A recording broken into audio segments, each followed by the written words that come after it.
the ball in, and Oklahoma is basketball, basketball, basketball, basketball, basketball, basketball, basketball, basketball, basketball, basketball, basketball, basketball. Welcome to the special edition of Hoops Action and More here on the Donnie Sports 17 Network. Big game in the American Conference today as SMU takes on University of Cincinnati Bearcats. Bearcats are number one, the top team in the American Conference. SMU's not that far away. As a matter of fact, they're a game out. And going in, both teams are nationally ranked. Cincinnati's at number 11, SMU in the top 25, and they are, if they win, they could really nudge up in the standings. Plus, they could tie Cincinnati for the conference lead. And with the games and with the season getting close to March Madness, all games are important. And let's play catch-up with SMU. A lot of things have happened since the last time we gathered in. So there's a new coach. Coach Jankavitch is the coach for SMU. He took over for SMU while Larry Brown was under suspension last year. But he's taken over and everyone has bought into the system. He's a pretty good coach and he's got SMU cooking right now.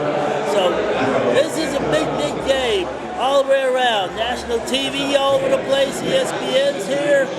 They got this thing covered. Plus, the Donnie Sports 17 Network, we're also here as well. And coming up, our recap of today's game, plus coaches and players' interaction, their reaction to the action of today's match. It's SMU and Cincinnati Bearcats. Huge game in the American Conference. SMU wins, they tie, and it's going to be a deadlock from here on in. Hoops Action and More, the playoff run with SMU on the Donnie Sports 17 Network. Well, this game was pretty tight. As a matter of fact, despite the racket shooting, both teams ended up with 29 points apiece at halftime. Cincinnati came out sprinting to a 9-point lead in the second half. SMU grinded away, and finally, they got the 60-51 win. And with that, both Cincinnati and SMU are tied atop the American Conference for the first place lead. So, if you're looking for March Madness to begin, here we go. And we're getting ready for Tim Jankavitch to join. So talk about this game. We're interested to see what he has to say about today's match. One more time, SMU come away with the 60-51 win. The American Conference is deadlocked with Cincinnati and SMU high top the conference. Get ready. Coaches' comments and other players. SMU basketball, a playoff run on the Donnie Sports Hoops Action and More show right here on the Donnie Sports 17 Network. Can you talk about that run you guys had, the 15-0, where you got a couple threes and there's a tie-breaking free throw, just, what it meant to bounce back after they got ahead? Just got to persevere, Coach Jay said they're going to make some runs, we're going to make some runs, and at that time they made a run, so it was time to make ours, and we just got together and huddled up and said it's time, right? It's right now, so made our move, and, it was the right moment. Were those the sweetest kind of threes to make, though, when you make them in a run like that?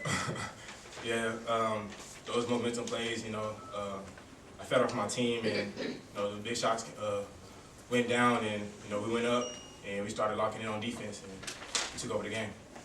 And Shank, what do you think this win says about y'all and where y'all at heading into the end of the regular season?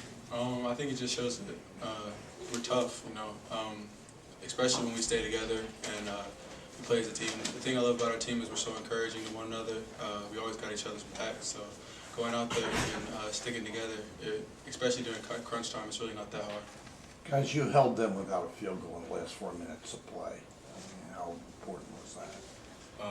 That's something we call winning time, When it gets under 5 minutes and it's a close game, even if it's a blowout, it's winning time. So we came together and we said, we got to get kills, there's 3 stops. And we got it done. We got the win. Your shooting percentage doubled in the second half. How much of that was just shots started falling, and how much was getting different looks or something you saw different in the Cincinnati defense? Not really. I think it was just shots started to fall. We told each other that we got to keep attacking and keep spacing without the ball. And I think, looking for the open guy, shots just started to fall for us. In the first meeting against Cincinnati, you guys got off to a bit of a slow start. Was there any sense on the bench of, here we go again, we're going to have to rally once again? No, we just knew it was a long game. It was 40 minutes, and they made their runs. But I think we did a good job of countering that. And once we got in a groove on offense, our defense kept getting higher. We just started feeding off our defense, and our offense got better. The physicality you guys have shown all season long, is it one of those things you kind of go to and look at and say, no matter the deficit, no matter the situation with the opponent, we can find a way out of this? Definitely. We got some really tough individuals on this team, especially during practice. You can just come to one of our practices and just see how competitive it is. Nobody wants to lose. So I think definitely we just have a tough team all around. I mean, how important is that considering the short numbers you guys are playing with? That y'all drive off each other? Even if we had a lot of numbers, I think the way our team is and the personalities we have on this team, we're very competitive. Coach should tell you himself that Sterling Brown will argue and fight you in the card game. And you can see on the court of how competitive he is, and he's going to give his all every game. And it's contagious, and that has become our team. No matter if we're down 5 or 10 points, we're going to continue to fight. I think they ended up shooting less than 26% in the second half, and they shot way higher than that in the first half. What changed in the second? I'm sorry, you said they shot like less than 26% or something like that in the second half. What changed from the first to the second? I got to give the credit to our senior leaders. They really just told us to come together and start really buckling down on the defensive end. We knew it was a point for them to try to drive and create help and kick for open threes. And so, keeping them out the paint was a big key for us. And I think taking the challenge individually and then knowing that you would have help behind you, I think that was probably it. There was a stretch shortly after halftime where I believe they went on a 10-0 run after a couple turnovers with you trying to feed it into Semi. Jankavitch called a timeout right after that. What did he say to you guys in that timeout? Nothing, just calm down. We're good. We're still going to get back in it. As long as we keep getting stops, the offensive end will take care of itself.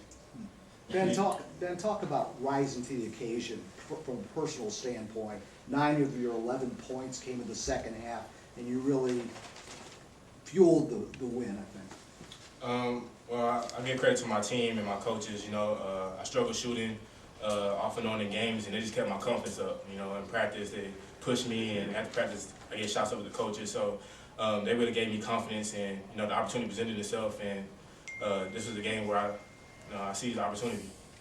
You've played with a short bench all year long. It's gotten a little shorter. Then you lose Deshaun McDowell going into today.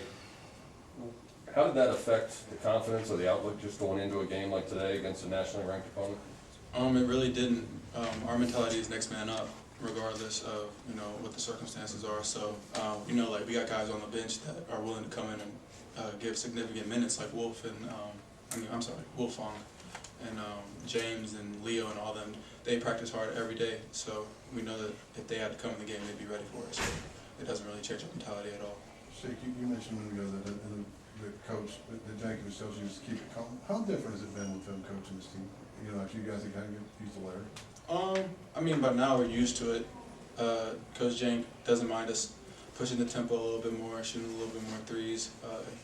But then again, most of their ideas are the same. Stick together on defense, make sure you're rebounding the ball. So it wasn't that big of an adjustment. A lot of you guys and Coach Jankavitch always talk about one game at a time, and the next game's most important.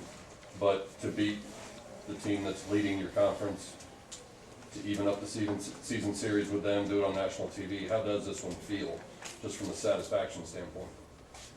It feels good. We wanted that game bad in Cincinnati at their place. We fell short. We behind. We said that wasn't on our minds coming up to this game. Like Coach James said, we always had to focus on the games before, and we won all the way up to now, and we was in the rhythm. We got Cincinnati, and we got them back. How important is it to play under such a lively crowd? Oh man, that was crazy. That was fun. That was really loud. I think the team as a whole, we really appreciated the support that everybody came out, and just the noise they were making. It definitely, it made it hard for us sometimes on the offensive end, communicating and things of that nature. But I think overall, when you have fans like that, it makes playing at home just crazy fun. I don't know how to explain it. Yeah, it was fun. they got there early and it was loud. They was talking trash to Cincinnati, and it was just funny, you know. I think that makes the game fun on both sides. Just the atmosphere was real great. It meant a lot to us. You know, We appreciate it. Any other questions? you know, Ben, y'all started out the week being ranked and had, you know, that midweek game against Temple, then ended with this one against Cincy. Haven't gotten through this week with 2 wins. You know, what do you think this says about where y'all are at, you know, heading into the rest of the season? As far as rankings, Just in general, just how y'all are feeling playing right now. you know, our heads are high. We're feeling very confident. We're feeling unbeatable. We've always got to focus on one game at a time, you know, and just head into the postseason with the momentum and go on a run. Thank you. Thanks, guys. Thanks, guys. Pretty darn good. We've been chasing for a long time. Cincinnati's put a lot of pressure on us. I was telling somebody today, you know, I don't know how many conference races I've been through, and I don't know how many are going on right now where 11, 12 games in, one team has no losses and one team has 1 loss. I mean, it's just like, you know, the pressure every game to keep up for us and for them, I'm sure, is it just kind of keeps mounting. And finally to get the opportunity to get them back here. But that's the good news. The bad news, there's a lot of, at least for us, I haven't checked their schedule, but for us, a number of tough games left. So a lot of challenges. I've always said conference races those are the toughest things, not you know, conference tournaments, postseason tournaments. The long grind, the pressure, and all the ups and downs that go through a conference race, that's the toughest period of the year, and we're right in the middle of it. And but it does feel darn good to finally be in this position. What'd you think about that crowd? They I don't know how many points they scored, and I don't know how many steals they got, but it's some. I don't know how you measure it, but that crowd was fantastic. We were rated last year before the season. They rated us the #1 toughest home court in the league, which we're very proud of. And I don't think we hurt ourselves tonight at all. I hope we get some more like that down the stretch. It's amazing what it does for the energy of your guys and for their confidence. And I'm just really thankful. I love our home court. How have your guys responded? I mean, they got on the 12-0 run there in the second half, and then you guys scored 15 in a row. Just talk about how they responded and didn't give in. Yeah, we tried to trick them. You know, we tried to let them get way ahead and get a false sense of security. Not a great time to dig that hole. Obviously, the hole earlier in the game is always doable, but the later it goes. But our, you know, our guys don't panic, or I haven't seen them panic, and at every time out, every time we could talk to them, we just said, hey, we're right there. We just, you know, we got to shore up the defense a little bit. We made a couple adjustments, and they were fantastic in executing those. I thought we did a tremendous job of playing hard and tough without fouling, which was, for me, was going to be the #1 thing in the game. We got foul trouble all over the place. We were going to be in a mess, okay? We were going to be in a big mess.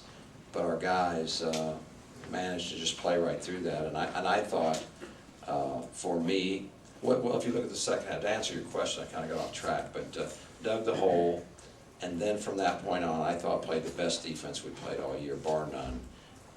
As tough and hard-nosed and committed as we've been, and we've been a very good defensive team. And at the same time, then all of a sudden our offense took off. And look at our numbers. We shoot 62 from the field in the second half and 55 from 3. You're going to win a lot of games if you throw those numbers up there, but when you're holding them to 25 in the second half, that was a great half. That was just guys wanting it so bad. We are a very, very competitive group. We're pretty mature, we're pretty poised, and they understand it's a long game, and we play through. You know, we play through some runs, and we definitely did that today. Specifically, was there anything that y'all did differently in the second half compared to the first half defensively? There definitely was some things we did differently. We things that we want to do early in the game, but because of foul trouble, we don't feel like we can take the risk. And I would tell you, but we may have to play him again, so I actually don't want to just give them our scouting report, you know, I just wanna hand it to them, but I will tell you that the way we wanna play them is not the way I feel like we can play them for 40 minutes. So we try to get as far along as we can, and I will say this, a humongous factor in allowing us to make the change, the switch that we were able to make is the fact that Ben and Shimmy had zero fouls for the longest time, and then I think Ben might have picked up one, and then of course later on it started working against us, but you know, we were in a good position when that happened, when Ben was gone, and so now we could, you know, we could play a little ball control and use the offense for our defense a little bit, but it's not something that we figured out during the game. We knew ahead of time, but we just didn't feel like we could take the risk. So we have to protect our guys as long as we can. What did you think of Ben Meligu tonight? He was fantastic. He was fantastic. But you know what? He's been great. I say this all the time. I know I'm a broken record on a lot of stuff, but it's stuff that I'm passionate about. I feel very strongly. Been doing, you know, these for years, and you know, we're going to always talk about the leading scorer. You know, he was the best player, the guy, and sometimes he is. You know, don't get me wrong. I mean, you got to have guys who can score the ball, and I love guys that can score the ball. But so many times a guy's playing terrific, just doesn't score many points or doesn't have a great shooting night. Ben Moore's one of those guys. You just watch Ben Moore every night, whether he gets 19 points or tonight he didn't score very many, but Ben is only doing about 75 great things out there. Trust me, from a winning. If you're watching winning, Ben Moore is always helping you win. Benny Maliku's the same way. Ben is underappreciated by a lot of people, but not by our staff and not by his teammates. He guards like crazy. He's very smart. He's in the right place. He makes plays for others. He's tough. He very good passer. He's made over this year. He's made some just kind of high-level IQ passes to understand sort of what we're doing. At Tulsa the other day, a couple games ago, he was igniting us. Other guys are scoring. He was the kind of trigger man on a lot of things that we were running. Made great plays. Nobody talks about it. So how is he? He's a heck of a player. When he scores, he is a really good player. But for me, I love it when he scores because then everybody starts looking at him, and he deserves to be looked at. Tim, you gave up. The adjustments you guys might have made over the last 16 minutes was just trying to play everybody straight up and not double them when it went inside to kind of stay out on the perimeter on their threes. Is that fair? So now you're going to give away all our secrets right here. No, Hey, no. if I can see it. That was part of it. Yeah, you know, because if you look at what was happening in the first half, particularly, and it was nobody's fault on our team. You know, we felt like we had to dig down. We had to give some support, so we just don't play. I call it one-on-one in the driveway. Remember when you used to play one-on-one, you just back a guy down, you know, for like an hour, and there's no refs, and you just back them down until you're like 1 foot, and then you foul, and then the other guy calls a foul, and then you get mad at him, and then you fight. But that's a whole other story. But you know, I don't want them to play one-on-one in the driveway, and so we had to dig down. And how many threes did they kick out? I think in the first half they made 1 3 off a fade screen, which was a good play, and the rest of them I think were all post feed kickouts, which is what they do great. This is what they do great. You have great post players, they have great shooters, and they do a wonderful job of while they're dribbling is seeing where you're coming from and find the open man. And not only do they do that, they set up deep. They set up at NBA spacing. These guys are shooting. They're not shooting on the line a lot, unless I'm mistaken. On film they don't, I can tell you that. But I think tonight I'm going to watch the film and you're going to see that they're well behind the line. But we feel like we have to do that to protect, you know, for X amount of time. And then it got to the point, partly out of necessity and partly out of we're not in foul trouble. We felt like we could be a little bit more aggressive and not have to help as much. That's why I looked at the second half. It's like, holy cow, it looked like, I mean, at times it looked like the Iron Curtain out there. I've just never seen us look stronger, tougher, refusing to get beat on penetration, refusing to let a post player go by us.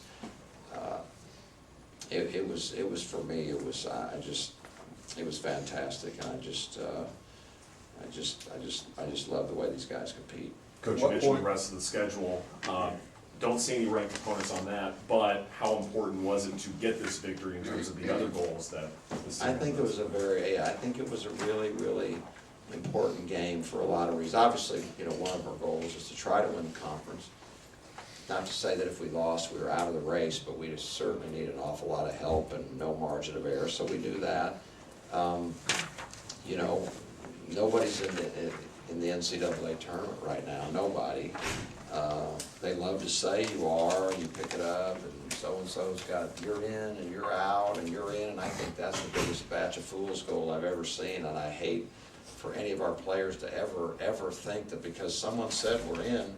We're not in. You're never in until the end when they add them all up.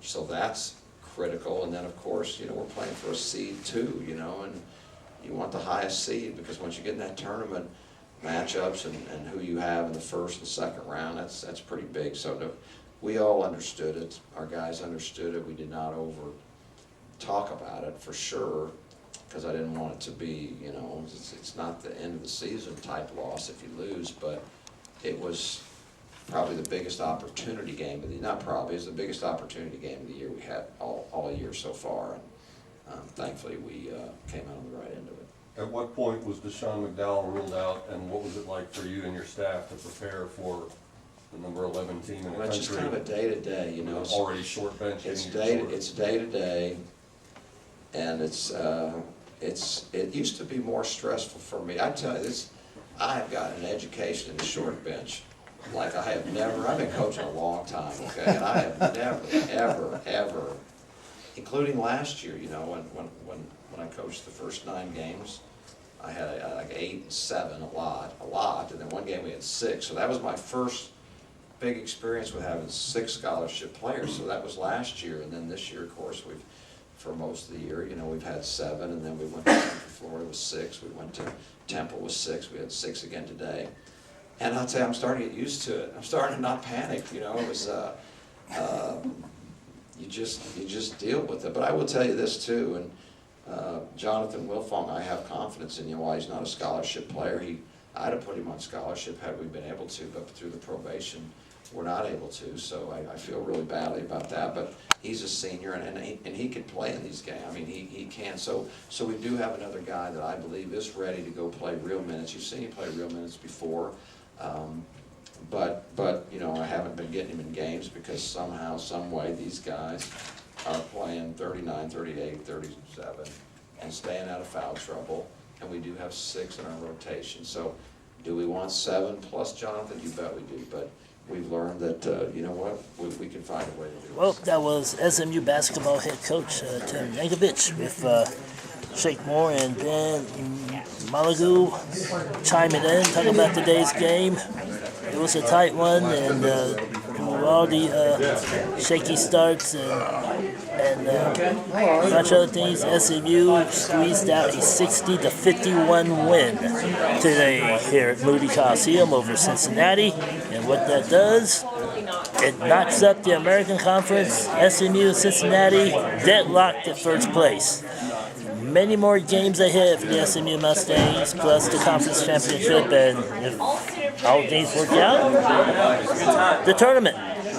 Welcome to March Madness, everyone. Just a few weeks ahead of that, but it's going to be a fun ride with the SMU Mustangs. Thank you for watching Hoops Action More, the playoff run with SMU.